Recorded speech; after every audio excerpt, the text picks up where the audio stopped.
প্রদর্শিত হয় animation film my life as is জিওসিউনি।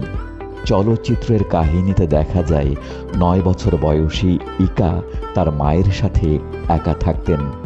তার বাবা তাদের ছেড়ে চলে গিয়েছিলেন এবং তার মা মদ্যপান করতেন। একদিন মাতাল অবস্থায় মা ইকারের পেছনে ধাওয়া করলে ইকার দুর্ঘটনাক্রমে তাকে সিঁড়ি থেকে ধাক্কা দিয়ে ফেলে দেন, যার ফলে তার মৃত্যু হয়। পুলিশ অফিসার রেমন্ড ইকারকে একটি অনাথ আশ্রমে নিয়ে যান, যেখানে সে অন্যান্য অনাথ শিশুদের সাথে পরিচিত হয় এবং বিশ্বাস ও ভালোবাসার প্রকৃত অর্থ শিখতে শুরু করে।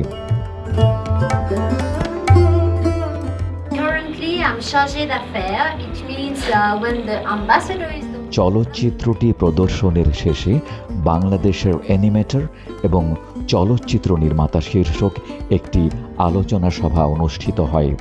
আলোচনায় অংশ নেন অ্যানিমেটর গোলাম মশিউর রহমান চৌধুরী রানা, নির্মাতা অমিত আশরাফ এবং সারা হোসেন, যেখানে বাংলাদেশের অ্যানিমেশন চলচ্চিত্র নির্মাণের নানা দিক ও ভবিষ্যৎ পরিকল্পনা উঠে আসে।